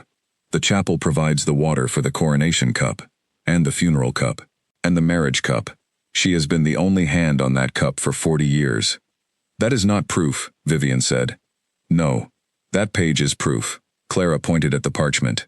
That page is proof of a secret surety on a child that did not exist yet, hidden inside a treaty, on the morning of a coronation. That page ends her. Then we take it to the High Council, Ethan said, standing up. When does the council sit? 9 days. The red moon is in 5, said Vivian. Nobody said anything for a moment. Then we do not wait for the council, Ethan said. I want that woman in this room in 10 minutes. I want the North Undercroft opened, and the boy brought up here tonight. I want the watch disbanded before breakfast. Vivian, go to the captain. Wake him. Tell him it is by my mouth. Vivian Crane did not move. Vivian. Husband, she said, before you do any of that, there is one more thing in that box, and it is not evidence, and it is going to be the hardest thing you have ever heard, and I am not going to let you walk out of this room without it. She took out a small ledger with a cracked spine. This is the chapel's record of the healers who attend the royal family, she said. Every name, every year, for 2 centuries. It is a very dull book. I only opened it because it was underneath. She turned to a page she had already marked. In the year your mother died, the healer of record for the Lunas household was a man named Owen Pike. He is listed as attending her through her final illness. His employment ends 4 days after her funeral. Ends how? It does not say. It says only that his position was filled. Vivian looked up. There is a second entry for Owen Pike in the same year, 4 pages further on, in a list of persons removed from the capital by the order of the watch. It is the only name on that list that has no reason written beside it. The lamp guttered. Clara stood up, and she was thinking about an 81-year-old man lying in a road 400 miles away holding her wrist, saying, there was a healer, drunk, crying, said she had been made to write a lung fever on the record, and it was not a lung fever. Ethan, she said, I need to tell you what a man in Stonebrook said to me before he died. She told him. When she had finished, the king of the Moon Kingdom stood at the table, with his hands on a sheet of parchment bearing his own name, and for a while, he did not look like a king at all. He looked like a boy of 11 who had been taken into a cold room to say goodbye to a woman with silver eyes, and had been told that it had been very sudden, and that these things happen, and that he must be brave. Bring her to me, he said. But Ruth Ashford was not in her chambers. She was not in the chapel, or the archive, or the record house. Her bed had not been slept in. A boy who tended the lamps said he had seen the high priestess at midnight, walking the cloister with a lamp of her own, and that she had asked him a strange question, which was whether the moon looked full to him yet. At dawn the chapel bell rang 11 times, which had not happened in 9 years, and every wolf in the capital came out into the streets to hear it. The proclamation was already nailed to the chapel door, sealed with the moon of the priesthood, written out in a dry and unhurried hand. It said that the moon had spoken in the night. It said that the great rite of the red moon, long delayed, would be held to end the withering and restore the kingdom. It said that the offering had been found and was already in the keeping of the chapel. And it said that the rite would not be held in 5 days. It would be held in 2. The great court of Moonvale Hall held 4,000 people, and by an hour before moonrise there were 6,000 in it, and men were sitting on the window ledges. Every alpha in the kingdom had come. They had ridden 3 days, and 4 and 5, from 9 dying provinces, and they had come because a bell had rung 11 times, and because a piece of paper on a chapel door had promised them the one thing nobody had been able to promise them in 6 years, which was that it could be stopped.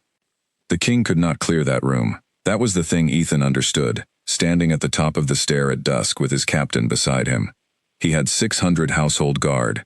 There were 6,000 desperate people in his own great court, and half of them had buried a harvest, and a third of them had held a child with nothing in it, and if he sent armed men in there to break up a right that had been promised to them in the moon's name, he would not have a kingdom by morning. He would have a fire. Then we do not stop it, Clara said. We let it happen. We walk into the middle of it, and we tell them the truth in front of every single one of them at once. They will not believe a servant and a disgraced Luna. They will believe paper, said Vivian Crane. I have spent 6 weeks in that archive, and I have brought up everything that woman has ever touched, and it is in 9 boxes in the west stair, and every box is sealed with the chapel's own mark, so that nobody can say we wrote it ourselves. She pulled her gloves on. And if they will not believe paper, they will believe their own eyes, because there is a thing on that child's shoulder that is coming through the ink faster every hour, and I have seen it, and no one who sees it will ever be able to unsee it. Ethan looked at the two of them. If this fails, he said, they take him, and I lose the crown, and you both lose considerably more than that. Yes, Clara said. And you are certain? Ethan, she said, I have been hiding for 6 years, and it has kept him alive, and it has also kept him in a box. It ends tonight, one way or the other. She lifted her chin. I would rather it ended with the truth out loud. The rite began at moonrise. The court was lit only by the moon itself, which came in through the high east windows the color of old copper, and by the moonstone floor, which caught it and threw it back up so that the whole enormous room glowed faintly from underneath. Ruth Ashford walked out onto the platform in a plain white robe with no ornament of any kind, and 6,000 people went silent. She was 84 years old. She was small and straight, and entirely unhurried, and she stood in the middle of that floor with her hands folded, and let the silence go on, until every single person in that room was leaning forward. You have been dying, she said, and no one has told you why. Nobody moved. I will tell you why. The moon gave this kingdom its wolves. The moon is taking them back, not out of anger, out of accounting. A debt was made at the founding of this crown, and it has not been paid in 6 years, and every gray field and every bitter well, and every child born empty, is the moon collecting what it is owed. Her voice did not rise. It did not need to. Tonight I will pay it, and in the morning your wells will run clean, and your children will have wolves in them, and you will go home. The roar that went up out of that room was not a cheer. It was a sound of pure animal relief, and it went on for a long time, and Clara stood in the west arch with her hands shaking, and understood exactly how dangerous this woman was. 2 men of the watch brought Noah out onto the platform.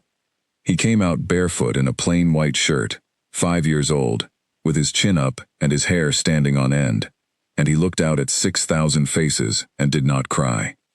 Clara made a sound. Ethan put his hand on her arm. Not yet. She has my son on a floor in front of. Not yet. She has to say it first. She has to say the words about the debt, in front of all of them, or we are 2 people shouting. Ruth Ashford put one hand on the boy's head. This is the child of the vow, she said. He is not of your blood. He is a rogue child out of the borderlands, with no line, and no name, and the moon has marked him, and by the surety made at the founding of this crown, he goes tonight into the keeping of the North, and the debt closes. And Clara Bennett walked out onto the moonstone floor. She did it alone, and she did it in a gray shawl, and for the first 11 steps, nobody in that vast room even noticed her. His name is Noah, she said. The acoustics of the great court were 400 years old, and had been built by people who understood exactly what a room is for. Her voice went up into the roof, and came back down over 6,000 heads, and every one of them turned. He is not a rogue, and he is not nameless.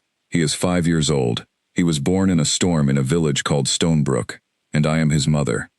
And before this woman gives my son away in front of you, you are going to hear what I know, and then you may do as you like with all 3 of us.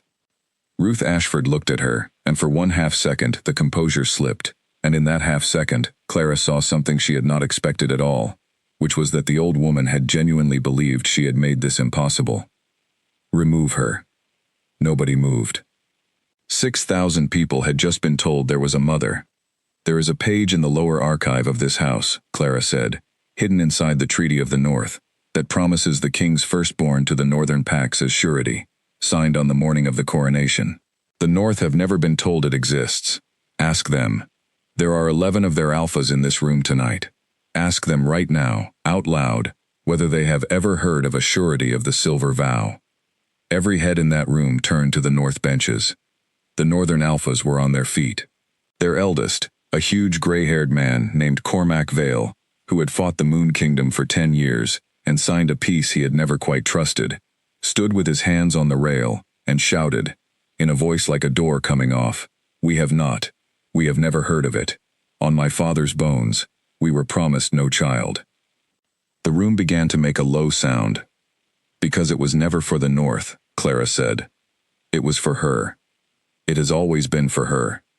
There is a prophecy, Ruth began. There is a forgery, said Vivian Crane, walking out onto the floor with a box in her arms. And I know, because I wrote it. If Clara had brought the room to its feet, Vivian brought it to a dead stop. I forged a prophecy 8 months before the coronation, the Luna of the Moon Kingdom said, in a clear, carrying, perfectly steady voice, to protect my own future children from a rival. It was a wicked thing, and I have no excuse for it, and I will answer for it, in front of this council and any other. I wrote 9 lines. This woman read out 14. She added the mark, and the debt, and the giving, and she has been waiting 6 years for a child to appear, so that she could use them. She opened the box and held up a sheet of parchment. And she added them, Vivian said, because 41 years ago, she found something in the true archive of this chapel, and she has spent every day since making certain that no one else ever would. I have it here. It is sealed with the chapel's own mark. I invite any priest in this hall to come down and break the seal himself. 3 of them did. It took 4 minutes. The room did not make a sound for any of it. The eldest of the 3 read it out. It was not a prophecy. It was a record. 400 years old, kept by the first priests of the founding, and it said in flat, plain language what the moon's mark had always meant. It said the moon marks a child when a crowned line has failed. It said the mark is not a threat to the throne, and never has been. It said the mark is a replacement for it, and that the gift withdraws from a kingdom whose crown has ceased to deserve it, and returns to it on the day the marked child is acknowledged by the people in the open. Not given, not offered, acknowledged. She has known for 41 years, Vivian said, that the withering was not a punishment, and that it was not a debt, and that nothing needed to be paid at all. She has known that a marked child would end it simply by being seen, and she hid it, and she wrote a lie on top of it, and when the child came she arranged for him to be handed to the North, and kept out of sight for the rest of his life. Ask yourselves why. I will tell you why. Because it is the smallest and most ordinary reason in the world. Because the day this kingdom stops needing the chapel is the day nobody needs Ruth Ashford. The sound that went through that room then was very ugly. There is more, Clara said, and she had to shout over it. There is more, and it is worse, and the king has the right to hear it in the open. The room quieted, because Ethan Hale had come down the stair. 9 years before this rite, Clara said, the Luna Ann Hale was recorded as dying of a lung fever. The healer of record was a man named Owen Pike. 4 days after her funeral, Owen Pike was removed from the capital by the order of the Watch, and his name is the only one on that list, with no reason written beside it. He told a stone yard full of workmen that he had been made to write a lung fever on a record, and that it was not a lung fever, and one of those workmen was alive 4 weeks ago and told me so with his last breath in a road in the borderlands. She turned to face the old woman on the platform. She was going to tell them, Clara said. That is it not? Ann Hale found what you found. She was the Luna. She had the right of the archive, and she was going to stand in this room and read it out, and she died in 11 days. Ruth Ashford did not deny it. That was the moment the Moon Kingdom broke. Not the paper, not the shouting. It was the silence of a small, straight old woman, who had been offered the chance to say no, and did not take it. "You have all misunderstood one thing," she said at last, and her voice was as dry and unhurried as it had ever been. "I did not do any of it for myself. I have kept this kingdom standing for 41 years, with nothing but my 2 hands and a great many lies, because the alternative was letting 6,000 people find out that their crown is empty, and their moon has left them. I have watched 3 kings, and not one of them could have carried that. You are about to find out that you could not carry it either. And the war?" Cormac Vale roared from the north benches. 10 years and my 2 brothers. Was that yours as well?" Ruth Ashford looked at him. "Every peace talk in 10 years failed on the same clause," she said. "I drafted that clause. When the war had gone on long enough that a marriage was the only bridge left, I built the bridge." She turned her head slightly toward the king. "You would not have taken her otherwise. I could not have a king with a fated mate and a low healer. A fated pair cannot be told what to do." Clara heard, behind her, the sound of Ethan Hale's breathing change. Then Noah said, in a small, clear voice into the middle of all that silence, "Mother, my shoulder is hot." She turned. The ink was going out of him like frost going off a window in the sun. It did not fade. It burned away in a widening ring, and underneath it, the crescent came up white, and then silver, and then so bright that the men of the watch on the platform stepped back with their hands over their faces. The light hit the moonstone floor, and the floor answered it. 6,000 people watched the entire great court of Moonvale Hall fill from the ground up with cold silver light. It ran up the pillars. It found the high windows.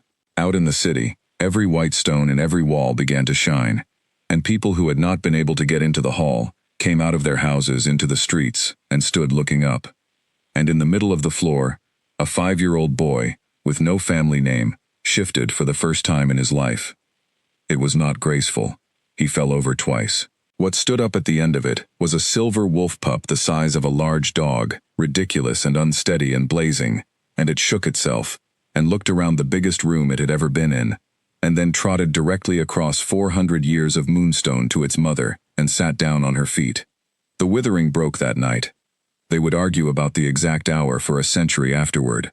What is not argued is what happened between moonrise and dawn, that the well at Ford Hill ran clean before midnight, that in 9 provinces, the gray went out of the standing crops so fast that people heard it, a dry whispering across whole valleys, and that in a house in Ashfield, a woman woke at 3 in the morning because her 4-month-old son had, for the first time, growled in his sleep. And it is not argued what else broke. The priesthood of the Moon Kingdom, 400 years old, did not survive the week. 9 provinces learned in one night that their chapel had lied to them about the founding, the war, the withering, and the death of Aluna.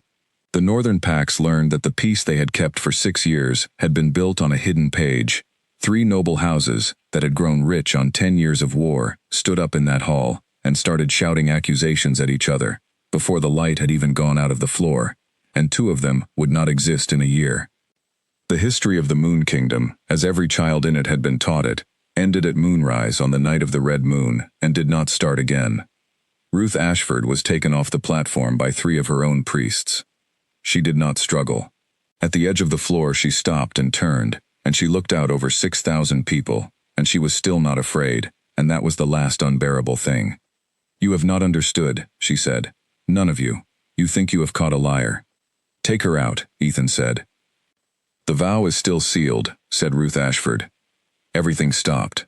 "Read it again, boy," she said, almost gently. "You have had it in your hand for 2 days. A surety was made and sealed with the great seal of this crown, and a surety cannot be argued with, or voted away, or forgiven. It says so on its own face. It can be dissolved in one manner only, and you know what that manner is, because you read it out loud in a small room, with a window, and I have known every word you have said in this house for 41 years. She was smiling. "A life is owed," she said, "or the crown that promised it is." "Then take mine," Clara said. She set it into a silent room of 6,000 people with a wolf pup sitting on her feet, and she said it fast, before anybody could get there first, because she had worked out the arithmetic 4 seconds earlier, and she was a healer, and healers are quick. "It says the first child born of the king's body." It does not say the child cannot be answered for. A life is owed. I am a life. I am the reason there is a child at all. I am the woman who ran, and I am the one who has been hiding him for 6 years. And if this kingdom needs somebody to close a page that a pen wrote before my son existed, then it can have me, and it can leave him alone. Clara. Do not. She did not look at him. I have had 6 years to decide this. I decided it in a cellar under a floor, with my hand over his mouth. Do not you dare take it off me now. Mother, said the pup at her feet, which came out as a noise rather than a word, and she reached down without looking and put her hand on the back of his neck. Ethan Hale walked out onto the moonstone floor. He had the parchment in his hand. He had been holding it for 2 days. He stood in the middle of the great court of Moonvale Hall, with the silver light still running up the pillars, and he read the last line of it out loud, slowly, so that 6,000 people could hear every word. This vow, once sealed, may be dissolved only by the ending of the crown that made it. He looked up. She is right, he said. That is the only door in it. It cannot be voted away, and it cannot be forgiven, and it cannot be paid with anybody's life, because it does not ask for a life. It asks for a surety. It says a child of the king's body, held by another, in perpetuity, so that a crown can be trusted. He turned to face the north benches. Cormac Vale, you were promised nothing, and you were used, and I am sorry for it. I am going to ask you a question in front of everyone, and I want your honest answer.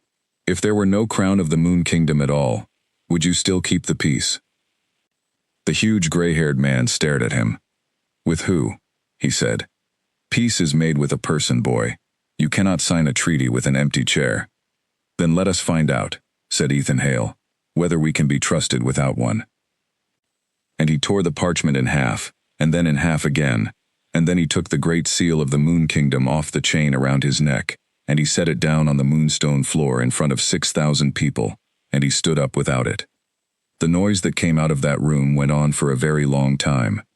There is a version of that night in the histories where it is called a grand act of sacrifice, and there is another version where it is called the only sensible thing a cornered man could do, and both versions are written by people who were not standing on the floor. What Clara saw was neither.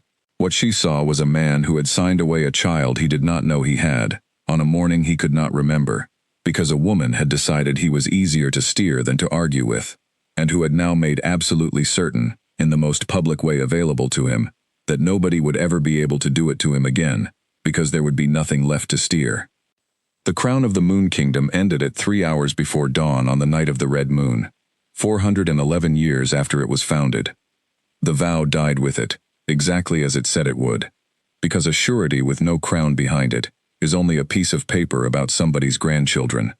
What came afterward was not tidy.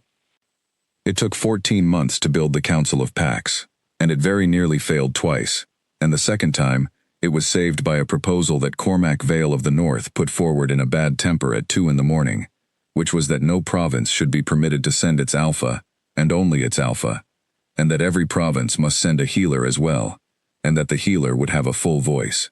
He said afterward that he had thought of it because of something he had watched happen on a moonstone floor. Nobody entirely believed him, and it passed anyway. Ruth Ashford was not executed. There was a great deal of appetite for it in the first week, and none at all by the second, and it was Ethan who put it down, with the flattest and least merciful argument anybody made in that whole year. He said that killing her would let every person in 9 provinces go on believing that the problem had been one wicked old woman, and that the actual problem had been 400 years of a room where one person kept all the records and nobody was allowed to ask for the key. So she was made to answer instead. She sat in the council hall for 11 weeks and answered questions. Every province sent people. Farmers came 4 days on foot to ask her about a well.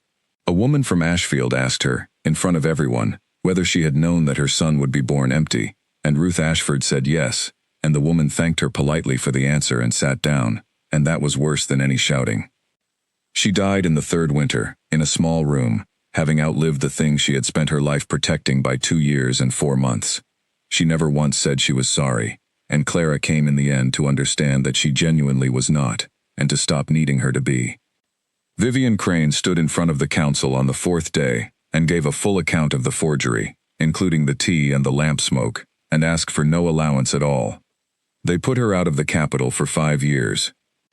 She went east, to a province with bad roads and worse records, and she spent those 5 years doing the one thing she had turned out to be extraordinary at, which was reading 900 boxes of other people's paperwork and finding what was hidden in it. In the 4th year, she uncovered a grain fraud that had been running for 2 decades and had quietly starved 3 villages, and the province sent a delegation to the council, asking whether they might keep her. Clara was on the council by then, as the healer of the borderlands, and she voted yes. They were never friends. Clara went to see her twice in 5 years, and the second time, they sat in a bad inn and talked for 4 hours, and near the end, Vivian said that the strangest part of her whole life was that she had ruined it herself, on purpose, in a garden, and had never once regretted it. Clara said that she believed her. They shook hands at the door like 2 people concluding a difficult negotiation, which in a sense they were. Stonebrook was rebuilt in the spring. 11 houses went back up with royal timber that was no longer royal and had to be renamed halfway through the winter for accounting purposes. Samuel Ward's name went on a stone by the road, and under it, at the village's insistence and over Clara's objection, they put the 4 words he had said with his hands on a bridle. Clara went home in the first summer. She could have stayed. She had been offered a great deal, including a house in the capital and the running of the whole Southern Healing School, and she had turned all of it down with a politeness that fooled nobody. Noah was 6 by then, and there was almost nothing left of the pup that had fallen over twice on a moonstone floor. He was fast and loud, and had discovered that he could outrun boys of 9, and the council had begun, carefully, to use a word about him. Moonborn. Clara heard it for the first time in a corridor, and went into that hall the same afternoon, and stood up in front of 40 people, and told them that her son was 6 years old, that he had spent 11 days in a stone room under a chapel because of what somebody had decided he was, and that not one of them would put a title on him until he was old enough to say yes or no to it out loud. And when he is old enough, she said, if he says no, you will hear that as an answer and not as a delay. They wrote it into the record. Ethan came north in the autumn. He came without an escort, on 1 horse, in a coat with no marks on it, and he stopped at the gate of a rebuilt house on the south side of a village nobody could find on a map, and he did not come in. Clara was in the herb rows. She looked up. You are not welcome, she said. I know. You gave him away with a pen. I know that too, Ethan said. I have thought about very little else for a year. I have decided that it does not matter at all that I could not remember it, because a hand that can be moved that easily is still my hand, and there are 1,100 other pages with my name on them, and I have no idea what is in a single one of them. He held the horse's reins and stayed exactly where he was. I am not here to explain myself. I did that in the hall, and it made no difference, and it should not have. Then what? I am going to take the empty house at the end of the lane, he said, and I am going to fix the roof, which will take me most of the winter, because I am very bad at it. And I am going to be in this village. That is the whole plan. There is nothing after that part. Clara stood up with mud on her knees. That is a stupid plan. It is the only honest one I have, he said. I cannot give you 6 years back. I cannot make it not have happened. Every large thing I have ever done to fix something has turned out to be a thing somebody else arranged for me. So I am going to do small things badly, in front of you, for as long as you can stand it, and if one day that adds up to something, then it will have been earned and not signed. He got the roof done in March. It leaked in 2 places until the following autumn. It was not quick. It was not a story with a moment in it, where everything turned over.